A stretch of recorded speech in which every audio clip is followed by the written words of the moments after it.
আলহামদুলিল্লাহ ওয়াসসালাতু ওয়াসসালামু আলা রাসূলিল্লাহ ওয়া আলা আলিহি ওয়া আসহাবিহি আজমাইন। আম্মা বা'দ। আউযু বিল্লাহি মিনাশ শাইতানির রাজিম। বিসমিল্লাহির রহমানির রহিম। ওয়া লাকাদ ইয়াসসারনা বিল কুরআনি যিকরি ফাহাল মিন মুত্তাকির। রাব্বিশ শরহ লি সাদরি ওয়া ইয়াসসির লি আমরি ওয়াহলুল উকদাতাম মিন লিসানি ইয়াফকাহু কওলি।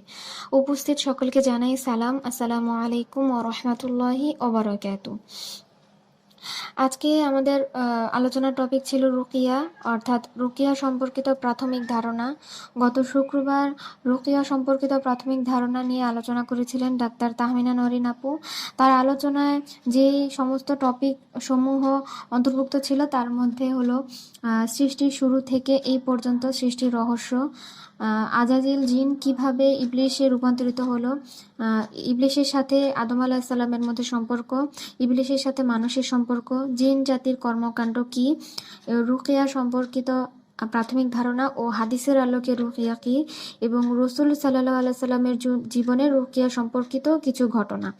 এই সকল টপিক সমূহ নিয়ে গত ক্লাসে আলোচনা করেছিলেন ডাক্তার তাহমিনা নরিন আপু।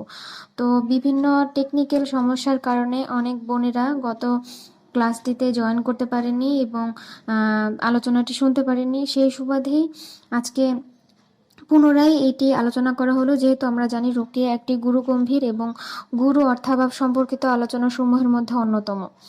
তাই আলোচনার পূর্বে আল্লাহর কাছে সাহায্য প্রার্থনা করছি। সাহায্য প্রার্থনা নিয়তে সূরা ফাতিহা এবং কুনুতে নাজালা পাঠ করানো হবে, যাতে করে শয়তান তার কুপরিকল্পনায় সফল না হয়। অবভিয়াসলি আমরা সবাই জানি শয়তান মানুষকে প্রকৃত সত্য এবং সঠিক জ্ঞান অর্জনে বাধা সৃষ্টি করে। তাই এই মুহূর্তে সূরা ফাতিহা ও কুনুতে নাজালার মাধ্যমে আল্লাহর কাছে সাহায্য প্রার্থনা করছি। أعوذ بالله من الشيطان الرجيم. بسم الله الرحمن الرحيم. الحمد لله رب العالمين الرحمن الرحيم مالك يوم الدين إياك نعبد وإياك نستعين اهدنا الصراط المستقيم صراط الذين أنعمت عليهم غير المغضوب عليهم ولا الضالين آمين. আল্লাহর নামে শুরু করছি, যিনি সকলের প্রতি দয়াবান ও পরম দয়ালু। সমস্ত প্রশংসা আল্লাহর, যিনি জগৎ সমূহের প্রতিপালক, যিনি সকলের প্রতি দয়াবান ও পরম দয়ালু, যিনি কর্মফল দিবসের মালিক। হে আল্লাহ, আমরা তোমারই ইবাদত করি এবং তোমারই কাছে সাহায্য চাই। আমাদের সরল পথে পরিচালিত করো, সে সকল লোকের পথে যাদের প্রতি তুমি অনুগ্রহ করেছ, ওই সকল লোকের পথে নয় যাদের প্রতি গজব নাজিল হয়েছে, এবং তাদের পথেও নয় যারা পথহারা। এই পর্যায়ে কুনুতে নাজালা পাঠ করা হবে। কুনুতে নাজালা সম্পর্কে হাদিস রয়েছে কতগুলো। সেই হাদিসগুলোর রেফারেন্স হলো বুখারী মুসলিম শরীফের 948 নং হাদিসে কুনুতে নাজালা সম্পর্কে বলা হয়েছে রাসূল সাল্লাল্লাহু আলাইহি সাল্লাম বিভিন্ন সময় বিভিন্ন বাধা বিপত্তির মোকাবেলায় এবং বিভিন্ন শত্রুদের মোকাবেলায় কুনুতে নাজালার মাধ্যমে আল্লাহর কাছে সাহায্য প্রার্থনা করতেন। শুধু বুখারী মুসলিম শরীফে নয়, আবু দাউদ এবং বাইহাকিতেও এই কুনুতে নাজালা সম্পর্কে হাদিস বর্ণনা করা হয়েছে। কুনুতে নাজালা পাঠ করা হলো, আল্লাহুম্মা গফির লানা وللمؤمنين والمؤمنات والمسلمين والمسلمات وألف بين قلوبهم وأصلح ذات بينهم وانصرهم على عدوك وعدوهم اللهم لعن كفرة أهل الكتاب الذين يصدون عن سبيلك ويكذبون رسولك ويقاتلون أولياءك اللهم خلف بين كلمتهم وزلزهم أقدامهم وأنزل بهم بأسك الذين لا يردوه عن القوم المجرمين اللهم إنا نستعينك ونستغفرك ونثني عليك ولا نكفرك ونخلع ونترك من يفجرك اللهم إياك نعبد ولك نصلي ولك ونسجد ولك نسعى ونحفد ونخشى عذابك الجد ونرجو رحمتك إن عذابك بالكافرين ملحق। অর্থ: হে আল্লাহ, ক্ষমা করুন আমাদের এবং মুমিন নারী পুরুষদের আর মুসলিম নারী পুরুষদের। তাদের অন্তরসমূহ জুড়ে দিন আর তাদের মাঝে মীমাংসা করে দিন। তাদের সাহায্য করুন আপনার ও তাদের শত্রুদের বিরুদ্ধে। হে আল্লাহ, অভিসম্পাত বর্ষণ করুন কাফের সম্প্রদায়ের উপর, যারা আপনার পথে প্রতিবন্ধকতা সৃষ্টি করে এবং যারা অস্বীকার করে রাসূলদেরকে আর যুদ্ধ বিগ্রহ করে অলিদের সাথে। হে আল্লাহ, বিভেদ সৃষ্টি করে দিন তাদের ঐক্যের মাঝে এবং কম্পন সৃষ্টি করে দিন তাদের পদযুগলে, আর নাজিল করুন এমন শাস্তি যা অপরাধী থেকে আপনি অপসারণ করেন না। আল্লাহর নামে শুরু করছি, আমরা আপনার কাছে ক্ষমা চাই, আপনারই নিকট সাহায্য প্রার্থনা করি এবং সকল মঙ্গল আমরা আপনার দিকেই কামনা করি। আমরা আপনার প্রতি অকৃতজ্ঞ হই না। যারা আপনার নাফরমানি করে আমরা তাদের পরিত্যাগ করে চলি। আল্লাহ, আপনার নামে শুরু করছি, আমরা আপনারই দাসত্ব করি, আমরা আপনার জন্যই নামাজ পড়ি, আপনাকেই সিজদা করি, আমরা আপনার দিকেই দৌড়াই এবং এগিয়ে চলি। আপনার কঠিন আযাবকে আমরা ভয় করি, আমরা আপনারই রহমতের আশা রাখি এবং আপনার আযাব তো কাফেরদের জন্য নির্ধারিত। হাদিসটি বর্ণনা করা হয়েছে বাইহাকিতে এবং হাদিসের রেফারেন্স হচ্ছে 2962 নং হাদিস। আল্লাহুম্মা সাল্লি আলা মুহাম্মদ। তো আর দেরি না করি রুকিয়া সম্পর্কিত আলোচনার জন্য অনুরোধ করছি ডাক্তার আসসালামু আলাইকুম। রুকাইয়া নিয়ে আজকে আমাদের প্রথম ক্লাস। আমি ডক্টর তাহমিনা নওরিন। আমি রুকিয়ার তালিম নিয়েছি মাহমুদুল হাসান সেলিম। আমার উস্তাদের নামও মাহমুদুল হাসান সেলিম। আমি ওনার কাছ থেকে তালিম নিয়েছি। উনি হাফেজ রাকি। উনি উনি রুকাইয়া বিডির অ্যাডমিন এবং আব্দুল্লাল মাহমুদ যিনি উনি ওনার কাছ থেকে তালিম নিয়েছেন, মানে আমি যতটুকু জানি আমার উস্তাদ। আর আমি আপনাদের সামনে রুকিয়ার সম্পর্কে কিন্তু চেষ্টা করবো এত সহজ সরলভাবে প্রকাশ করতে, যাতে আপনারা রুকিয়া সম্পর্কে সহজ সরলভাবে জানতে পারেন। হ্যাঁ, এর মাধ্যমে রুকিয়া কি এই জ্ঞানটা আপনাদের হয়। আমাকে অনেক বোনই রিকোয়েস্ট করছে যে আমি যদি একটু সহজ সরল ভাষায় বলি, কারণ সবাই তো আর রাকির কাছে যায় না, সবাই আবার রাকি হতেও চায় না। তো দেখা যায় যে রুকিয়া জিনিসটাই অনেকে বুঝতে পারে না যে কেন রুকিয়া করব, রুকিয়াটা কি। তো আমার ক্লাসের চেষ্টা হলো যাতে সর্বজনীনভাবে যারা জানতে চায় রুকিয়া কি, তারা যাতে এটা জানতে পারে। ঠিক আছে, আমি এখন তাহলে শুরু করছি। আলহামদুলিল্লাহ। আমরা মানুষ তো ইবাদতের জন্যই সৃষ্টি হয়েছে। আল্লাহ মানুষ এবং জিনকে ইবাদতের জন্য সৃষ্টি করেছেন। আলহামদুলিল্লাহ। তো দেখা গেছে যে মানুষের যে নর্মাল যে রোগ হয়, যেমন নর্মাল বলতে আমরা কি বোঝাই, যে যারা রেগুলার অ্যাক্টিভিটিসে করতে পারে, আর অ্যাবনর্মাল বলতে বোঝায় যারা রেগুলার অ্যাক্টিভিটিস করতে পারে না। হ্যাঁ, যেমন অ্যাবনর্মাল যারা, তারা তো জন্মগতই থাকে, পরে অ্যাবনর্মাল হয়ে যায় পাগল টাগল হয়ে। হ্যাঁ, তো আর যেমন মানুষের মধ্যে যদি হয় সর্দি, কাশি, তারপর পেট ব্যথা, এইসবের জন্য আমরা ডাক্তার দেখাই। হ্যাঁ, তো এইটাকে বলা হয়, এই স্ট্রেসটাকে বলা হয় রোগী। হ্যাঁ, মানুষের এই স্ট্রেসটাকে বলা হয় ডিজিজ কন্ডিশন, মানে সে রোগী হয়ে গেছে। হ্যাঁ, সে কিন্তু তখন প্যারানর্মাল স্টেজে না। প্যারানর্মাল স্টেজ বলতে সেই স্টেজটাকে বোঝায় যেই স্টেজে মানুষের ডায়াগনোসিস করা কমপ্লিট হয় না। পসিবল না। দেখা যাইতেছে সে রোগে ভুগতেছে, সে ভয় পাইতেছে, সে দুশ্চিন্তাগ্রস্ত, তারপরে তার পেটে ব্যথা, প্রায় পেটে ব্যথা, পেটে নড়াচড়া করে, তারপরে তার বিয়ে হচ্ছে না, প্রচণ্ড মাথা ব্যথা, ওষুধ দিলেও ছাড়তেছে না, মানে নন ডায়াগনোসিস যে কেসগুলা, তারপরে চোখ লাল হয়ে যাওয়া, এটার সাথে কোনো নাই। এই এই এই সংক্রান্ত রোগগুলা বেশিরভাগই হয় প্যারানর্মাল। হ্যাঁ, প্যারানর্মাল কেস বলা হয় এই সংক্রান্ত রোগগুলাকে। প্যারানর্মাল মানে অস্বাভাবিক, যা স্বাভাবিক না। হ্যাঁ, তো সেই কেসগুলোকে প্যারানর্মাল বলা হয়। বাইরের দেশে প্যারানর্মাল অনেক এক্সপার্ট আছে। তো তাদের তাদের সিস্টেমটা হলো এক্সোরসিজম, যে এটা প্রমাণাদি নিয়ে তারা জমা দেয়, তারপরে যে হয় সেটা নিয়ে আমি আলাপ করতেছি না। আর আমি আলাপ করতেছি যে আমার যে নবীজি যে নববী সিস্টেম শিখাইছে। এখানে অবশ্যই আমি নবীজি কী কী সিস্টেম শিখাইছে আলহামদুলিল্লাহ সেই বিষয়ে আলাপ করব। হ্যাঁ, যে নবীজি কীভাবে আমাদের এই সব প্যারানর্মাল কাজ থেকে, মানে প্যারানর্মাল অ্যাক্টিভিটিসের উপরে ট্রিটমেন্ট দিয়েছে। হ্যাঁ, আমি আজকের ক্লাসটা হবে সেটার উপরেই।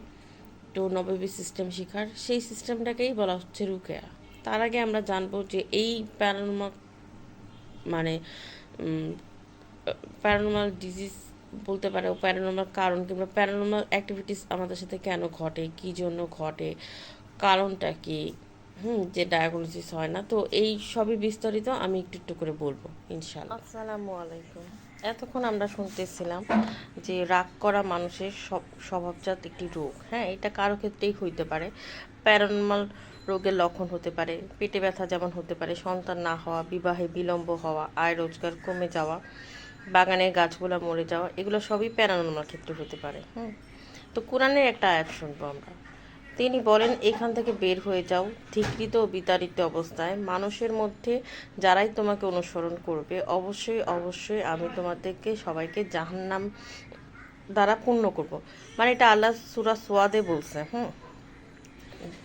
84 থেকে 85 নম্বরে, যে শয়তানের উদ্দেশ্যে যে অনুসারীরা, মানে এখানে স্পষ্ট বলা আছে যারাও শয়তানকে অনুসরণ করবে তাদের দ্বারা জাহান্নাম পূর্ণ করবে। তো এর মানে এটাই বুঝাই দিছে যে শয়তানের ফলোয়ার তারা, হ্যাঁ, যারা শয়তানকে ফলো করবে। এখন আমরা আরেকটু ডিটেলসলি শুনবো যে কীভাবে শয়তানের ফলোয়ার হওয়া লাগে, মানে ফলোয়ার হয়ে তারা রাসূলুল্লাহ সাল্লাল্লাহু আলাইহি ওয়াসাল্লাম বলেছেন, শয়তান আদম সন্তানের যাবতীয় পথে বসে পড়ে। তারা ইসলামের পথে বসে পড়ে, তাকে বলে তুমি কি ইসলাম গ্রহণ করবে এবং আপন বাপদাদার দিন ত্যাগ করবে। মানে এটা হলো ওয়াসওয়াসা দিয়ে মিসগাইড কীভাবে করে, বারবার কানে ফিসফিসায় যে তুমি কি ইসলামের পথে আসবে, তাইলে তোমার এই হবে, এই ক্ষতি হবে। হিজরতে বসলে তুমি যদি হিজরত করো, দেশ যদি ত্যাগ করো, হ্যাঁ, হিজরত মানে এক জায়গা থেকে আরেক জায়গায় যাওয়া, তাহলে তো তোমার এইটা সমস্যা হবে।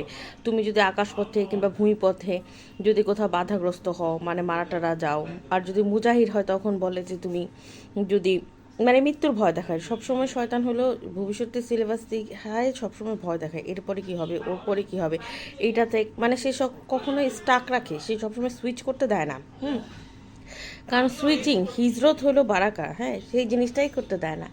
তাহলে পরে বলে যে তাহলে তোমার জানমালের কী হবে, যুদ্ধের কী হবে, যুদ্ধে যদি মারা পড়ো তাহলে তোমার স্ত্রীর কী হবে, সম্পদের কী হবে, এগুলা বলেই সে সবসময় মানুষকে মিসগাইড করে। তো এই কথাগুলাই আছে যে মুসনাদে আহমদ হাদিসে, ছবিগুলো মনে হয় আপনাদের শেয়ার হচ্ছে। আচ্ছা, এখন আমরা সূরা আল আরাফের 11 থেকে 37 পর্যন্ত আয়াতের শুনবো যে কোরআনের আলোকে কি বলা হয়েছে শয়তান সম্পর্কে আর বিস্তারিত। এতক্ষণ আমরা শয়তান সম্পর্কে একটু শুনছি হাদিসের আলোকে, এখন কোরআনের আলোকে শুনবো।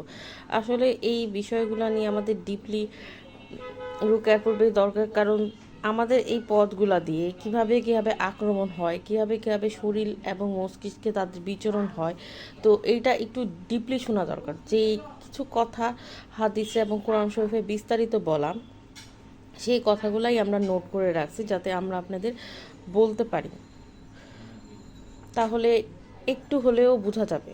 ফার্স্টে তো বুঝতে হবে কীভাবে আসে দেখে, কীভাবে তারা ভর করে, কীভাবে হুইসপারিং করে, কীভাবে তারা আমাদের মস্তিষ্কে ঢুকার চেষ্টা করে, আমার কথা মনে জড়ায় আসতেছে, ঢুকার চেষ্টা করে, কীভাবে তারা আমাদের উপরে ভারী হয়। তো এই জিনিসগুলো আমাদের ওয়েগুলো জানতে হবে, যে কোন কোন পথে কোন ভাবে ওয়েগুলো জানে, পরে আমরা কিভাবে তাদের বের করব সেই পথগুলো জানবো। তো সূরা আল আরাফের 11 থেকে 37 নম্বর আয়াতে বলা হয়েছে, আমি তো তোমাদের সৃষ্টি করেছি অতঃপর আকৃতি দিছি, মানে আল্লাহ বলছে আমি তোমাদের সৃষ্টি করছি, আকৃতি দিছি, ফেরেশতাদের নির্দেশ দিলাম সেজদা করতে। তখন আদমকে সেজদা করতে, ইবলিস ছাড়া সবাই সেজদার অন্তর্ভুক্ত হইল। তো ইবলিস কেন অন্তর্ভুক্ত হয় নাই? হ্যাঁ, কারণ তার মধ্যে তখন হিংসা জন্মাইছে, যে আমি আগুনের তৈরি, সে মাটির তৈরি। এই যে হিংসা, তার মনে হচ্ছে যে আল্লাহ তার সাথে অবিচার করতেছে, কিংবা তার যে ন্যায্য সেটা দিতেছে না। হ্যাঁ, তো যাকে দিছে সে তার যোগ্য নয়, তো অযোগ্যকে তো সে তো করবে না। এই যে জিনিসটা কম্পেয়ারিং, হ্যাঁ, আমরা এখন যেটা করি কম্পেয়ারিং থেকে হিংসা আসে। যখন কেউ কিছু প্রফিট পায় কিংবা কেউ কিছু অ্যাচিভ করে, তখন কিংবা অ্যাসেট হয়, তখন আমরা ভাবি যে না, ও তো এটার যোগ্যতা না, যোগ্য এর থেকে যোগ্যতাশীল আমি। তখনই আমাদের এই কম্পেয়ারিং থেকে এই হিংসা আসে, যেটা একদম আদি, একদম ইবলিশ হওয়ার কারণ। যেটা, সেটাই হলো এই হিংসাটা আসছে কম্পেয়ারিং থেকে, যে আল্লাহর ডিসিশনের প্রতি সন্তুষ্টি না থেকে সেইটার প্রতি অবজ্ঞা, সেইটা থেকেই কম্পেয়ারিং জিনিসটা আসছে, সেখান থেকেই এই জিনিসটা আসছে। তারপরে বলা আছে, তিনি বলেন, তাহলে তুমি এখান থেকে নেমে যাও, এখান থেকে অহংকার করবে এটা হতে পারে না। সুতরাং সে বলল, আপনি যে আমাকে পথভ্রষ্ট করলেন সে কারণে আমি আপনার সরল পথে মানুষের জন্য বসে থাকবো। এটা হলো আল্লাহকে শয়তান বলছে, যে সে মানুষের জন্য সরল পথে বসে থাকবে। মানে জিনিসটা হলো যে মানুষ যদি সরল পথেও থাকে সে ওইখানেই বসে থাকবে, যাতে তাকে বক্র করতে পারে। মানে মানে সে কতটা একটা মানে গাম্ভীর্যের সাথে বলে আসলো যে যদি তারা সরল পথেও থাকে ওইখানেও সে বসে থাকবে, মানে কখন সে বক্র হবে, মানে এইভাবে সে মানুষকে পথভ্রষ্ট করবে। তারপর সে বলছে, সে সামনে থেকে পিছন থেকে, তাদের ডান দিক থেকে বাম দিক থেকে, এবং আপনি অধিকাংশকেই কৃতজ্ঞ পাবেন না। মানে সে তার ওয়ে বললো যে কীভাবে সে মানুষের উপরে ভারী হবে, সামনের দিক থেকেও ঢুকতে পারবে, পিছন দিক থেকেও। তো এইটার অনেকে অনেক ব্যাখ্যা করছে, অনেক ব্যাখ্যাকারী ব্যাখ্যা করছে। তো জিনিসটা হলো, আমরা যদি ধরি মানে রুকেয়ার প্রয়োজনে, যে মাউথ থেকে হচ্ছে ঢুকতে পারে, অ্যানাস দিয়েও ঢুকতে পারে। হ্যাঁ, তো মাউথ দিয়ে তো হিংসা, যেটা আমি একটা পয়েন্ট বললাম যে হিংসার কারণে ঢুকতে পারে। যারা গীবতকারী, তাদের মুখ তো হয়ে যায়, তাদের মুখে ওরা অবস্থান নিয়ে ফেলে, কারণ যে কোনোভাবে শয়তানের কিছু করাই তো হয়ে গেল। আর অ্যানাস মানে হইলো পিছন দিক দিয়ে জায়গাগুলো হইলো, যদি কেউ লজ্জাস্থানে হেফাজতটা না করে, মানে হেফাজত কোনোভাবে নষ্ট হয়, যেমন জেনা, এই টাইপের পরক্রিয়া, এই টাইপের জিনিসগুলা। এবং এটার সামনে পিছনে অনেক ব্যাখ্যা আছে, আমি জাস্ট একটা ওয়ে বললাম যেটা রুকেয়ার পারপাসে, রুকেয়ার রিলেটেড, সেজন্য। তারপরে বলছে ডান দিক থেকে বা দিক দিয়ে, মানে ডান দিক বা দিক বলতে বোঝাইছে ভালো কর্ম, ব্যাড কর্ম, যে কর্মই করুক, ভালো কর্ম করলে কীভাবে ঢুকবে, ভালো কর্ম করলে অতিরিক্ত যে লোভ, যেমন যেমন নবীজির সময় একজন সারা রাত রাত জেগে থাকতো, হ্যাঁ, দিনে রোজা রাখতো, রাত জেগে সবসময় তাহাজ্জুদ পড়তো, নামাজ পড়তো, সে তার ওয়াইফের হক আদায় করতে পারতেছিল না। পরে ওনার ওয়াইফ আবার নবীজির ওয়াইফের কাছে আসছে। তো এই ধরনের একটা ঘটনা আছে। তো অতিরিক্ত ভালো না, হ্যাঁ, কারণ একটা কাজ অতিরিক্ত করতে গেলে তো আরেকটা হক নষ্ট হয়। যেমন আমি যদি বেশি অতিরিক্ত করি তাহলে দেখা যাবে অনেক কিছুই নষ্ট হবে, মানে এই অতিরিক্তের চক্করে ফেলাই দিবে। এটা হলো গিয়ে ডান দিক। হ্যাঁ, বাঁ দিক তো সুদ, তারপরে জেনা, মানে বাঁ দিক যে কুকর্ম সেগুলো আছে সবগুলা। হ্যাঁ, তো এই বাঁ দিকে যারা থাকবে তাদেরও আঘাত করবে, ডান দিকে যারা থাকবে তাদেরও আঘাত করবে, যে তুমি এটা করতেই থাকো। যেমন কন্টিনিউয়াস কেউ যদি রোজা রাখে, হ্যাঁ, আরেকটা এক্সাম্পল দিই, 30 দিনই রোজা রাখলো, হ্যাঁ, যেটা তো সুন্নত পরিপন্থী না, কিন্তু বলো হ্যাঁ তুমি পারো, তুমি রাখো, তাতে কি হবে? কন্টিনিউয়াস রোজা রাখলে তার শরীর তো উইক হবেই। রোজা রাখার নিয়ম কি? যেমন দাউদ আলাহিসাল্লাম রাখতো একদিন পর পর, হ্যাঁ, আর নবীজি তো একটা রোজা রাখা সুন্নতি পদ্ধতি বলছে, সেটা হলো সোমবার, বৃহস্পতিবার, না পারলে হলো চাঁদের 3 দিন। তো মানে এর বাইরে সেগুলাই অতিরিক্ত। তো শয়তান আমাদের এই অতিরিক্ত দিক দিয়েই আগাবে। সেটা হলো ভালো মানুষের ডান দিক, আর বাঁ দিক তো বলিয়ে দিলাম। তো এইটা সে আল্লাহর কাছে বলল, এবং তাদের অধিকাংশকে কৃতজ্ঞ পাবে না। এইটা কিভাবে হবে? অকৃতজ্ঞদের। এইখানে কয়েকটা পয়েন্ট বলা হয়েছে, যে মাউথ দিয়ে ঢুকতে পারে, অ্যানাস দিয়ে ঢুকতে পারে, ডান দিক দিয়ে ঢুকবে, মানে অতিরিক্ত যারা করবে এবং যারা খারাপ করবে। হ্যাঁ, যেখানে হলো লানত আছে, যেমন সুদের লানত আছে, তারপরে মদ পানের লানত আছে, তো এগুলো হলো বাঁ দিক। হ্যাঁ, লানতের দিক দিয়ে ঢুকবে। আরেকটা হলো অকৃতজ্ঞ, যারা সুক্রিয়া করে না। হ্যাঁ, এই কয়েকজনের মাধ্যমে ঢুকবে। ও কিন্তু শুরু থেকেই শয়তান। শুরু থেকে আমাদের তার পদ্ধতিগুলো স্পষ্ট করে আসছে, যে সে কাদের কাদের আক্রমণ করবে, কিভাবে, কোন ওয়েতে। হ্যাঁ, এর জন্যই আমি কোরআন থেকে এই ব্যাখ্যাগুলো বলতেছি, যাতে আমি যখন আরও ডিটেলসে রুকিয়াতে ঢুকে যাব তখন যদি আমি বলি, যাতে কেউ না বুঝে, মানে ছোট ছোট জিনিস দিয়ে আমাদের বুঝতে হবে যে কিভাবে কিভাবে ওদের এন্টার হয়, তারপর আমরা সেই পয়েন্টগুলোতে রুকিয়া করতে পারবো। আচ্ছা, মানে রুকিয়া মানে কি ট্রিটমেন্ট, যে এন্টার পয়েন্টে আমরা বুঝতে পারবো যে কোন কোন জায়গায় তার অবস্থান হয়। তারপরে বলা হচ্ছে যে তখন আল্লাহ বলছে যে এখান থেকে বের হয়ে যাও ধিকৃত এবং বিতাড়িত অবস্থায়। মানুষের মধ্যে তারাই তোমার ফলোয়ার হবে, যারা যারা তোমার ফলোয়ারই হবে তাদেরকে আমি জাহান্নাম দিয়ে পূর্ণ করবো। মানে শয়তানের এই ফিসফিসানি, তারপরে হুইসপারিং, তারপরে এইসবের কারণে যারা শয়তানের ফলো করবে, হ্যাঁ, আল্লাহর কথা না শুনে, তাদেরকে আল্লাহ অবশ্যই জাহান্নাম দিয়ে পূর্ণ করবে, এটা আল্লাহ বলে দিছে।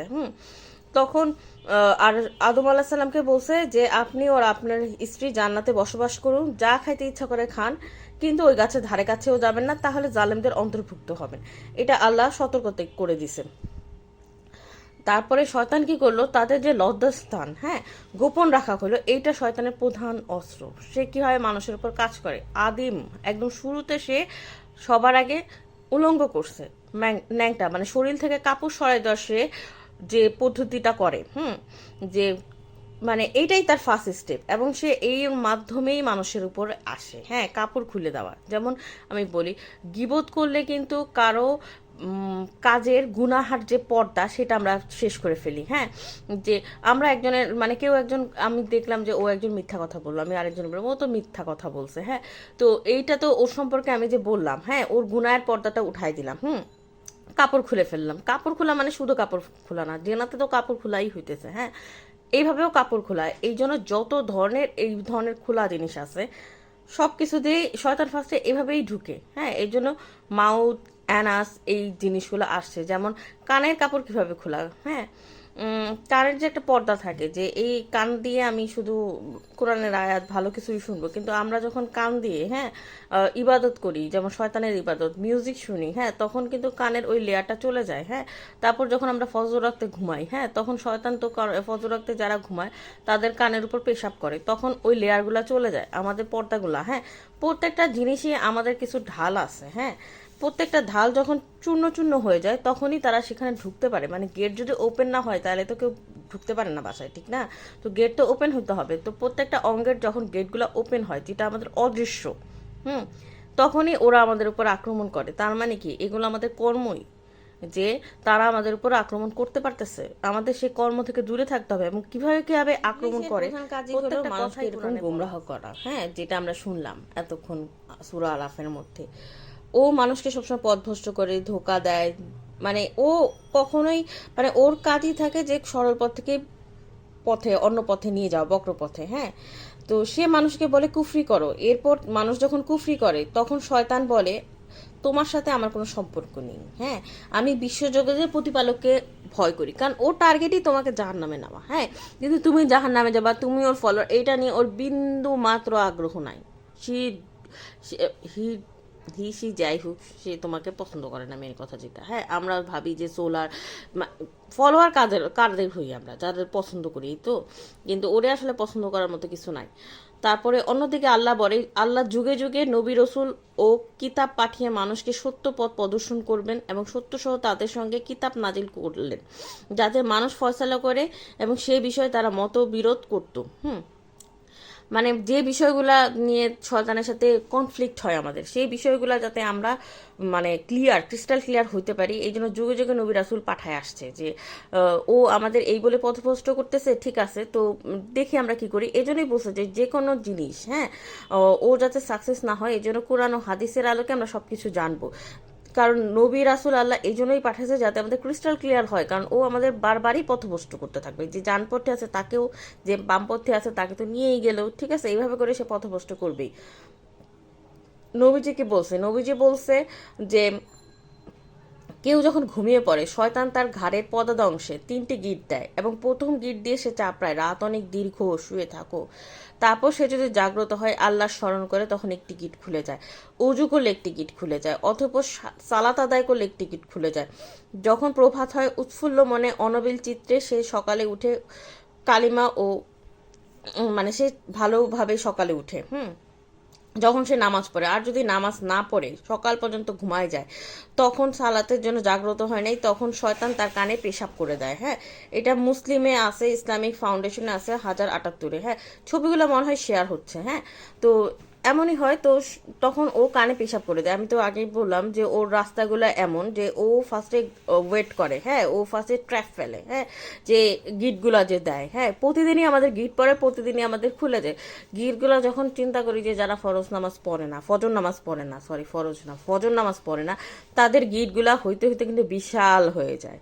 মানে বুঝছি যে শরীর কিভাবে ভারী হয়, তারা কিভাবে তাদের কাছে কিভাবে আমরা এতটা মানে হয়ে যাই, মানে তাদের দাস হয়ে যায়, রুকা পর্যন্ত করা লাগে এই গিটগুলা খোলার জন্য। হ্যাঁ, এটা এটা এটা আমরা বুঝতে পারবো না যে কবে থেকে কোন কর্মের কারণে কিভাবে কিভাবে আমাদের গিট পড়ে গেছে। বাট আমরা এতটা নিজের উপর জুলুম করছি যে তারা আমাদের এতটা অধীন করে ফেলছে যে আমাদের এখন আর কাজ হইতেছে না। তখনই আমরা রাকিদের শরণাপন্ন হই যে হায় হায়, এখন তো ওরা আমাদের ডিস্টার্ব করতেছে, এই করতেছে, সেই করতেছে, নামাজ পড়তেও বাধা দিতেছে, ডেইলি ওয়ার্কগুলো করতে পারতেছে না, কেউ বিকারগ্রস্ত হয়ে যাচ্ছে, কারো পেটে ব্যথা করতে, মানে প্যারানর্মাল যত ধরনের অ্যাক্টিভিটিস আছে। অবশ্য অথচ যদি খোঁজা যায় তাহলে দেখা যায় ছোট ছোট আমলগুলা ডিলে করার কারণে, ছোট ছোট ফরজ কাজগুলা না করার কারণে একটা একটা করে ওই যে বলে না, ছোট ছোট বালিকণা থেকে কি হয় আল্লাহ জানে। আচ্ছা, বিন্দু বিন্দু জল থেকে সাগর হয়, বালিকণা ভুলে গেছে। আচ্ছা, জাবির রাদিয়াল্লাহু বলেন রাসূলুল্লাহ সাল্লাল্লাহু আলাইহি সাল্লাম বলছেন, ইবলিস পানির উপরে, হ্যাঁ, পানির কথাই তো বললাম, পানির উপরে ইবলিসের সিংহাসন স্থাপন করে, বাহিনী প্রেরণ করে এবং বলে যে কে কত বিপর্যয় করতে পারবে দেখি। তখন একজন এসে বলে আমি এই কাজ করছি, আরেকজন এসে বলে সেই কাজ করছি, আরেকজন এসে বলে আমি একে ধোকায় ফেলছি, আরেকজনকে বলে তাকে ধোকায় ফেলছি, কেউ বলছে আমি স্ত্রীকে আলাদা করছি। তো শয়তান তখন নিকটবর্তী হয় আর বলে হ্যাঁ তুমি খুব ভালো কাজ করছো, হ্যাঁ, আলিঙ্গন করে। মানে সেই আদি আমল থেকেই হাজব্যান্ড ওয়াইফের বিচ্ছেদটা ওদের একটা বিশাল নেশা। হ্যাঁ, তো এই জিনিসটা আসছে, এই জিনিসটার জন্য আবার হারুত মারুত, হ্যাঁ, যে হারুত মারুত হইলো ফ্রেস্তা, হ্যাঁ, আল্লাহর যে ফ্রেস্তা, তো তাদেরকে প্রেরণ করা হয়েছিল সুলাইমান আলাইহিসসালামের আমলে। তখন তারাও যে জাদুগুলা শিখাইছিল, তখনও মানুষ এই জাদুগুলার প্র্যাকটিস শুরু করছে। এটার আমি একটু পরে বিস্তারিত আরো আলোচনা করব। আচ্ছা, তারপরে আমি আরেকটা হাদিস বলতেছি যে তিনি আল্লাহ রাসূল বলেন যখন সালাতের আজান দেওয়া হয় শয়তান ছেড়ে, হ্যাঁ, যখন সালাতের আজান দেওয়া হয় তখন শয়তান হইলো ছেড়ে, ওই জায়গা ছেড়ে, মানে যতক্ষণ পর্যন্ত আজানের ধ্বনি শোনা যায়, মানে আওয়াজ তার পর্যন্ত যায়, তত দূর সে দৌড়াইতে থাকে যাতে আজানের শব্দ না শুনে। আর আজান যখন শেষ হয় সে তখন আবার ফেরত আসে, যখন ইকামত শুরু হয় আবার সে চলে যায়। তো এবং লোকের মনে আবার কুমন্ত্রণা দিতে চলে আসে। তো তারাই লাকি যারা ওই আজানের শব্দে ঘুম থেকে উঠতে পারে। সে যদি ধরেন আপনি আজানের শব্দ শুনলো, হ্যাঁ, না আপনি ঘুম থেকে উঠলেন না, হ্যাঁ, ও তো তখন নাই, ও তখন আবার ব্যাক করে ইকামতের সময়, মানে আবার ব্যাক করে দেখে যে আপনি উঠছেন কিনা। যদি আপনি তখনও উঠে যান ইকামতের সময়, ও তো তখন আবার থাকে না, ও আবার চলে যায়। হ্যাঁ, তো এর মাঝে যদি আপনি উঠেন তাহলে তো আপনি সাকসেস হয়ে গেছেন। আর এর মাঝে যদি আপনি উঠে বলে আচ্ছা আর একটু পরে, তো তখন তো এসে আর হয় না, ও তো আপনাকে যে গিট দেওয়া সেটা হয়েই যায়। আর সে সালাতও আদায় করতে পারে না, অলরেডি সে মনে তখন ফিসফিসানো স্বপ্ন, উল্টাপাল্টা যত খাওয়ার স্বপ্ন, ভূত প্রেতের স্বপ্ন, মানে যে স্বপ্নগুলা মানে শয়তানের পক্ষ থেকে আসা দরকার, সেই স্বপ্নগুলাকে দেখে ও আপনাকে সুন্দর ঘুম পড়ায় রাখে। হ্যাঁ, আর এতে আপনার মোটেও মন শান্ত হবে না, প্রশান্ত হবে না, আরও একটা বিরক্তি, উদাসীনতা নিয়ে আপনি ঘুম থেকে উঠবেন। ঠিক আছে, আর স্বপ্নগুলো এমন ভীতিকর হবে, এমন মানে ডিসগাস্টিং হবে যে আপনার সারাদিনই নষ্ট হবে। হ্যাঁ, তো রাসূলুল্লাহ সাল্লাল্লাহু আলাইহি সাল্লাম বলছেন নিশ্চয়ই আদম সন্তানের উপর শয়তানের একটি প্রভাব আছে। হ্যাঁ, এটাই বলছে যে একটা প্রভাব আছে, ফেরেশতাদেরও একটি প্রভাব আছে।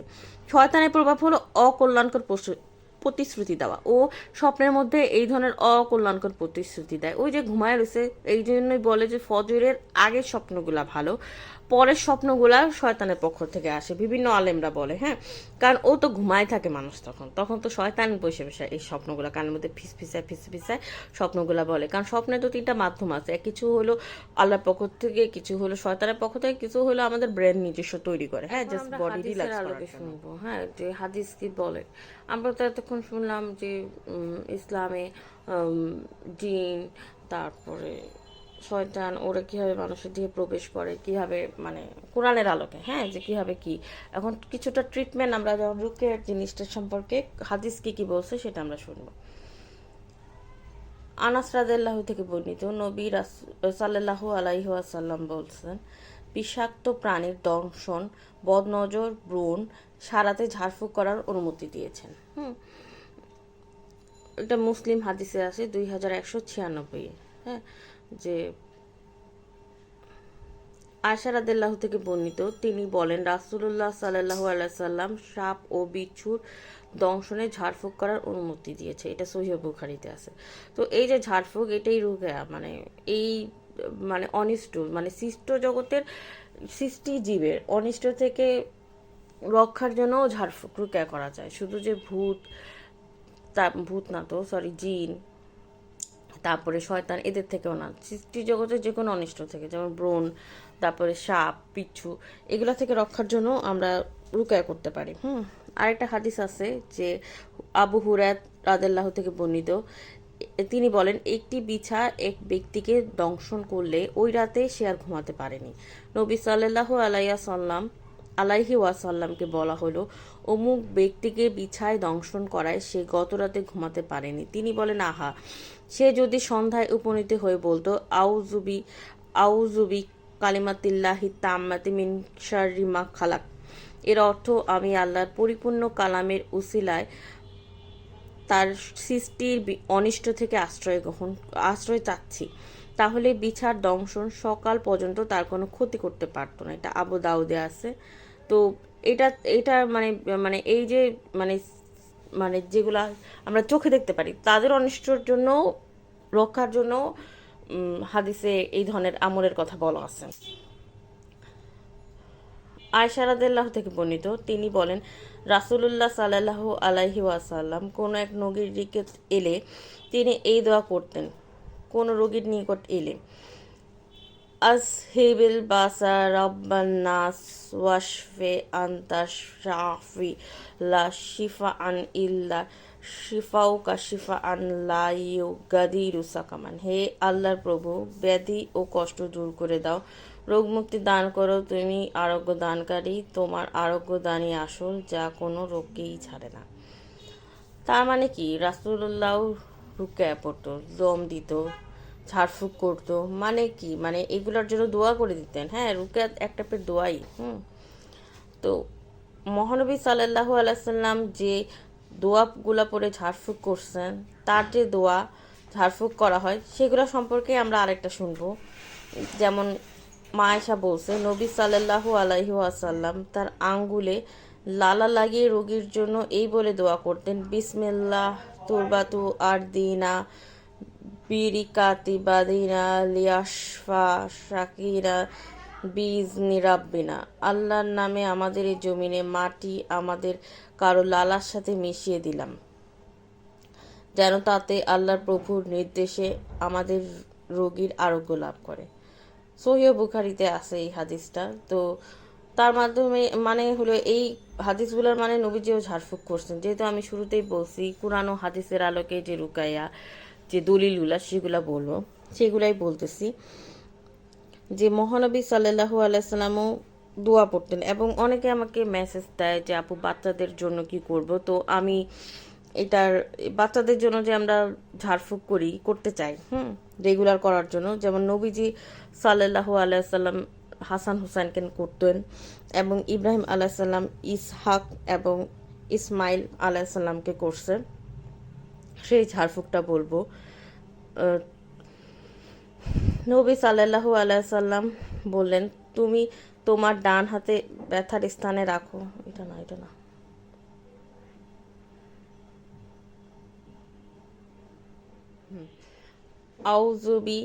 আউযুবি কালিমাতিল্লাহি তাম্মা মিন কুল্লি শাইতানি ওয়া হাম্মা ওয়া মিন কুল্লি আইনিন লাম্মা। হ্যাঁ, আমি আল্লাহর পরিপূর্ণ কল্যাণময় বাক্যাবলীর উসিলায় প্রতিটি শয়তান, প্রাণনাশী বিষাক্ত জীব, অনিষ্টকারী বদনজর থেকে আশ্রয় প্রার্থনা করছি। হ্যাঁ, এইটা আছে হলো সহিহ বুখারী 3371।